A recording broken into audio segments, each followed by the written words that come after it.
अस्सलाम वालेकुम दोस्तों। मेरे जो रेगुलर व्यूअर्स हैं, जो पुराने व्यूअर्स हैं या मेरे सब्सक्राइबर्स हैं, उन्हें एक बात अच्छी तरह से पता है कि सऊदीया ने उम्रे के वीज़ा खोल दिए हैं। लेकिन अभी तक इनबॉक्स में सबसे ज़्यादा पूछा जाने वाला सवाल यही है कि क्या सऊदीया ने जो उम्रा के वीज़ा हैं वो खोले या नहीं खोले हैं। तो भाई मैं सबसे पहले ही बता दूं कि उम्रा के वीज़ा खुल चुके हैं। अपनी 1 दर्जन वीडियो में बता चुका हूँ, लेकिन फिर भी सबसे ज़्यादा लोग सवाल यही पूछ रहे हैं।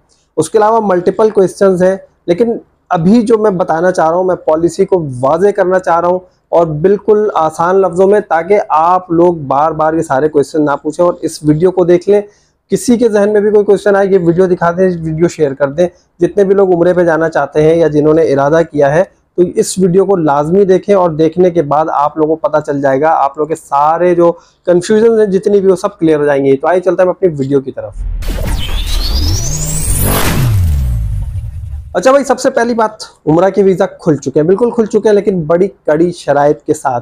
लेकिन इन शराइत से सबसे ज़्यादा फ़ायदा होने वाला है उम्रे ज़ायरीन को। जो उम्रा ज़ायरीन है, सबसे ज़्यादा फ़ायदा वो हासिल करेंगे। बहुत सहूलत के साथ उम्रा करेंगे और अब बहुत ज़्यादा रश भी नहीं होगा। लेकिन ये सारी जो कड़ी शराइत हैं, ये रखी गई हैं सऊदीया की। एक तो अपनी पॉलिसी है, जो उनका अपना विजन है 2030, उसकी वजह से, और दूसरा हमारे पाकिस्तानी भाइयों बहनों की हरकत की वजह से। मैं ये समझता हूँ, मेरी अपनी ज़ाती राय है कि पाकिस्तान में भी इसी तरह भिखारियों पर और भीख देने और लेने पर पाबंदी होनी चाहिए, जिस तरह सऊदी अरेबिया में है। अगर इस तरह का कानून यहाँ भी हो, तो आप यकीन करें कि जितनी जग हंसाई या जितनी हमारी बदनामी इन लोगों की वजह से पूरी दुनिया में हो रही है, शायद कहीं नहीं हो रही हो। दुनिया में कहाँ कहाँ जाकर ये लोग नहीं मांगते हैं। सऊदीया में भी इन्होंने कुछ इसी तरह की हरकतें की हैं। जाकर जो है विजिट वीज़ा पे स्लिप होना, उम्रा के वीज़े पे स्लिप होना, जाकर जो है वहाँ पे 3 महीने का वीज़ा लेना, विजिट वीज़ा या उम्रे का वीज़ा, और वहाँ पे जाकर दिहाड़ियाँ लगाना, काम करना, बाद में पकड़े जाना, माफ़ी तलाफ़ी करना, जुर्माने भरना और आ जाना। ये सारी हरकतें कर करके इन लोगों ने सऊदीया को इस नहज पर पहुँचा दिया है कि उन्होंने पाकिस्तानियों के लिए बड़ी कड़ी शराइत रख दी हैं। तो भाई सबसे पहली शर्त यह है कि आपको वीज़ा उस वक्त तक नहीं मिलेगा जब तक आपका पहले से होटल बुक ना हो। नोट करते जाइएगा, आपका होटल बुक होना चाहिए कि आपको मक्का में कितने दिन स्टे करना है, मदीना में कितने दिन स्टे करना है और फिर कहाँ कितने दिन स्टे करना है, ये आपका प्लान होना चाहिए। और आपका होटल बुक होना चाहिए। होटल भी अब आप अपनी मर्जी से नहीं कर सकते, आपका ट्रैवल एजेंट अपनी मर्जी से नहीं कर सकता। जो कि नुसुक मसार ऐप में होटल्स ऑलरेडी अवेलेबल हैं, ऑथराइज्ड होटल्स हैं, उन्हीं होटल्स में से उन्हें सिलेक्शन करनी है कि किस होटल में हम अपने मोतमिरीन को कहाँ कहाँ ठहराएंगे। एक तो ये। दूसरी शर्त जो है इसमें, सबसे बड़ी शर्त, वो ये है कि आपका ट्रांसपोर्ट पहले से पता होना चाहिए। उस ट्रांसपोर्ट का मोड पता होना चाहिए कि आप कौन सी गाड़ी में सफ़र करेंगे और कहाँ कहाँ कितना कितना ट्रैवल है आपका। ये दूसरा प्लान हो गया। तीसरी चीज़, आपका जो हेल्थ इंश्योरेंस है वो उसमें होना चाहिए। चौथी चीज़, आपका कंफर्म एयरलाइन टिकट होना चाहिए, जिसका जो नंबर होता है वो आप वीज़ा लेने से पहले उस वेबसाइट में या उस जो ऐप है उसमें एंटर करेंगे, तो उसके बाद ही आपका वीज़ा लगेगा। एक और मोस्ट इंपॉर्टेंट चीज़ है, वो है आपका पोलियो का कार्ड। वैसे तो लोग बहुत ज़्यादा कह रहे हैं कि 28 डेज प्रायर होना चाहिए, पहले से जो है 28 दिन पहले आपको पोलियो के ड्रॉप्स पिया हुआ लाजमी होना चाहिए। लेकिन मैंने खुद saudiya.com की वेबसाइट पे देखी, तो उसमें ये लिखा है कि 28 दिन पुराना होना चाहिए।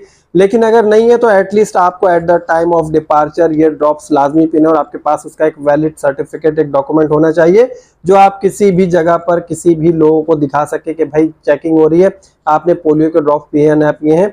तो ये तमाम चीज़ें आपके पास होना चाहिए, इसके बाद आपका वीज़ा लग जाएगा। दूसरी बहुत इंपॉर्टेंट चीज़ जो समझने वाली है, भाई गौर से समझ लीजिए, क्योंकि मैं बार बार बता कर थक गया हूँ, वीडियो बार बार बना रहा हूँ। मेरे पुराने व्यूअर्स ये कहेंगे कि यार ये एक ही बातें बार बार बता रहे हैं, लेकिन अब मैं थोड़ा सा उसे आपको मजीद वाज़ेह करके बता रहा हूँ। ये ज़रा समझिएगा इसे।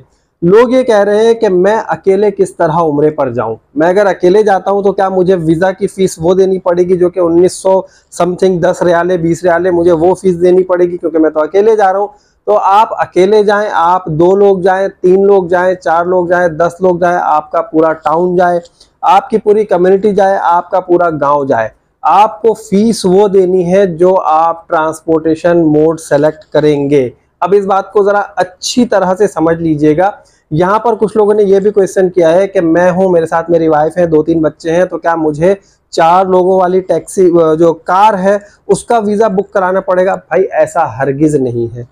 आप अगर एक हैं और आप उम्रे पर जाना चाहते हैं, आप जाकर ट्रैवल एजेंट से जब पैकेज लेंगे तो आपने उन्हें बताना है कि मुझे जो है किसी ग्रुप में शामिल कर दें। तो वो क्या करेगा ट्रैवल एजेंट, जो आपका सबसे सस्ता वाला उम्रा है, उसमें वो आपको शामिल करेगा, और जिसमें 30 से 45 लोगों तक की कैपेसिटी वाली बस है वो उसमें आपको ट्रैवल कराएगा, और उस ट्रैवल की वजह से उस बस का जो किराया है उसकी वजह से आपका उम्रे का वीज़ा सस्ता हो जाएगा।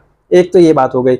दूसरी बात, ये कोई छोटी फैमिली है या बड़ी फैमिली है, कोई मसला नहीं है, जितनी भी फैमिली हो आपकी, आप अगर 2 मियाँ बीवी हैं और 2-3 बच्चे हैं, अगर आप चाहते हैं कि आप बगैर किसी खलल के एक कार में या किसी जो स्टेरिया टाइप गाड़ी होती है 5-6 लोगों वाली, अगर आप उसमें सफ़र करें, आराम से बच्चे सीटों पर खेलते रहें, आपने अपने बैग शैग रखे हो, खाते पीते हुए अपना सफ़र करें, तो आप जो है वो स्टेरिया गाड़ी वाला जो मोड है, देखें अब यहाँ पर ट्रांसपोर्ट वेरी कर रहा है आपके वीज़ा की फ़ीस में, तो आप वो वाला पैकेज बुक करा सकते हैं। आप उम्रे का जो वीज़ा है आप उस फीस के तहत ले सकते हैं।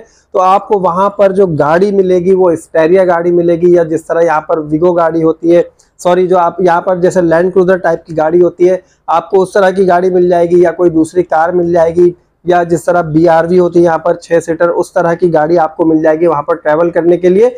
तो ये ट्रांसपोर्ट के जो पैसे हैं उसके चार्जेस बढ़ रहे हैं, तो आपके वीज़ा के चार्जेस बढ़ रहे हैं। अगर आप 20 लोग हैं और आप कहते हैं कि हमें जो है वो 45 लोगों या 30 से 45 वाली कैटेगरी में शामिल कर दिया जाए, जिसमें हम 30 लोग तो हैं ऑलरेडी या 20 लोग हैं, बाकी जो 20-25 है वो ट्रैवल एजेंट पूरा एक ग्रुप बना देगा, और आप लोगों को एक ही होटल में स्टे कराना होगा, उसे एक ही ट्रांसपोर्ट होगी, तो आपका जो वीज़े की फ़ीस है वो सबसे सस्ते वाली लगेगी। आप अकेले जा रहे हैं, ग्रुप के साथ जाएंगे तो आपकी वीज़ा की फ़ीस सबसे सस्ती वाली होगी। लेकिन अगर आप अकेले जा रहे हैं और आप चाहते हैं कि आप किसी कार में अकेले ट्रैवल करें बगैर किसी खलल के, सिर्फ ड्राइवर गाड़ी चलाता रहे, आप आराम से बैठे रहें अपनी मर्जी से, तो जो सबसे महंगी फ़ीस है वो आप देंगे। सेकेंडली क्या है कि इसी तरह अगर आप 2 लोग हैं, मियाँ बीवी जा रहे हैं, 2 भाई जा सकते हैं, बाप बेटा जा सकते हैं, कोई भी 2 लोग जा सकते हैं, तो वो चाह रहे हैं कि वो कार में ट्रैवल करें 2 लोग, बस में नहीं करें। बस में करेंगे तो उनके लिए सबसे कम वाली फीस लगेगी वीज़ा की। लेकिन अगर यही 2 लोग कार में ट्रैवल करेंगे तो इनकी फीस थोड़ी सी कम हो जाएगी, क्योंकि 2 लोगों पर डिवाइड हो जाएगी। इसी तरह अगर 3 लोग हैं या 4 लोग हैं, वो एक कार बुक करके जाते हैं तो उनकी फीस मजीद कम हो जाएगी, क्योंकि 4 लोग जब एक कार में जाएंगे तो उन पर जो फीस डिवाइड होगी, तो इस तरह उनके वीज़ा की फीस कम हो जाएगी। 6 लोग होंगे वो एक स्टेरिया गाड़ी करना चाहें, 8 लोग होंगे वो एक हाईएस्ट करना चाहें, 10 लोग, तो उनके ऊपर जो फीस एप्लीकेबल होगी वो 10 लोगों वाली होगी। लेकिन अगर यही 10 लोग उस शटल वाली गाड़ी में जाएंगे जिसमें 30 से 45 लोग हैं, तो इनकी जो वीज़ा की फीस है वो लगेगी जो सबसे कम है। ये बात समझ लीजिए। दूसरी बात, जो लोगों ने बहुत ज़्यादा क्वेश्चन पूछे हैं कि भाई ये बताएं बच्चों की क्या पॉलिसी है। अब बच्चों और बड़ों की पॉलिसी बिल्कुल सेम हो गई है, छोटे बच्चे हों, बड़े बच्चे हों, या बड़े लोग हों जिन्हें अडल्ट्स कहा जाता है, उन सब के लिए एक ही पॉलिसी बना दी है कि सबका ट्रांसपोर्ट का जो किराया है वो आपने पे करना होगा, जो वीज़ा की फीस है उसमें, और बच्चों के लिए भी होटल का बेड बुक होना लाजमी है। अब ये समझ लीजिए कि बच्चों के लिए होटल और ट्रांसपोर्ट लाजमी करार दे दिया गया, जिस तरह बड़ों के लिए होता है। तो अब आप ये बात जहन से निकाल दें कि कोई इन्फेंट है, 6 महीने का बच्चा है, 3 साल का बच्चा है, तो इसके लिए जो हमें अब उम्रा सस्ता पड़ेगा, ऐसा नहीं है। अगर कोई उम्रा आपको 2 से 2.5 लाख के दरमियान पड़ रहा है, तो वही 2 से 2.5 लाख का उम्रा आपके बच्चे का भी लगेगा। लेकिन यहाँ पर एक बात यह है कि शायद एयरलाइन के टिकट में अगर आपको कोई रिलीफ मिलता है तो वहां से आपकी बचत हो सकती है। लेकिन अगर आप ये सोच रहे हैं कि वीज़ा की फीस में कोई बचत होगी, तो ये भूल जाए, अब ऐसा बिल्कुल भी होने वाला नहीं है। तो उम्मीद है आप लोगों को ये जो उम्रा वीज़ा फीस है या उम्रे वीज़े की जो पॉलिसी है वो अच्छी तरह से आज की वीडियो के बाद समझ में आ गई होगी। लेकिन अगर आपको मजीद कोई और क्वेश्चन है आपके जहन में, तो आप वो मुझसे पूछ सकते हैं।